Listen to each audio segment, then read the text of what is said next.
outside of price, right? You want to talk about, while you have the guy on the phone, tell me, John, what kind of escrow terms would you want, or contract terms? Like, how much would you want for down payment deposit, earnest deposit? Do you mind if I give you the deposit after I waive what's called my buyer contingencies? Something I do all the time. A lot of people say, how do you get these contracts, these big contracts, without putting $1 into contract, into the real estate? This is what I say. I say, listen, you're gonna give me 90 days, 2 months, 2 weeks to evaluate it, right?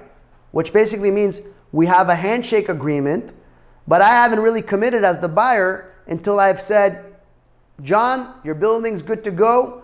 I'm willing to waive my contingencies and proceed. So I normally ask the owner, right, and this helps me stay liquid and not tie up my money. I say, listen, John, the second we go hard, meaning I have waived my contingencies, I'm going to send that money to your attorney or to the escrow agent. I'm going to deposit, and I'm going to irrevocably release that money to you, John, so that you have an assurance. You have that money gifted to you. In the event that I want to cancel thereafter, you have some confidence, okay? So that's something a lot of people don't do. People expect it. You want to ask for it. You want to ask how much it is. It should normally be between 1 to 2% is what you're looking for earnest deposit.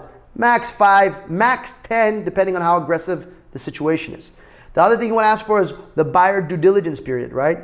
As a buyer, you want to ask for the most amount of time, and you want to start off with a long time. 6 months, 1 year, 90 days, 60 days. And you want to work your way backwards to the bottom of the pot there.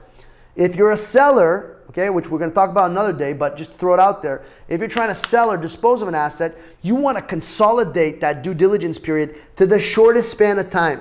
So buyer, long time. If you're selling, short time, aggressive, due diligence. Then you want to ask for the close of escrow. How many days after you decided that you want to proceed do you need to close on a deal? We come in cash on all of our offers, okay? We come in cash, no matter how big the deal, how small, we'll come in cash. I'll never write a loan on any deal, okay? Because it'll dissuade owners from even looking at you if they hear that you have to go get a loan. So cash, and then I'll say, listen, I have no problem closing, but if you're looking for an exchange and you need time, then why don't you give me 12 months to close, 9 months to close, and in between that time, I, as the buyer, am going to give you an option as the seller to close sooner if you find you're in exchange, your next exchange. That way, it's again a win-win scenario.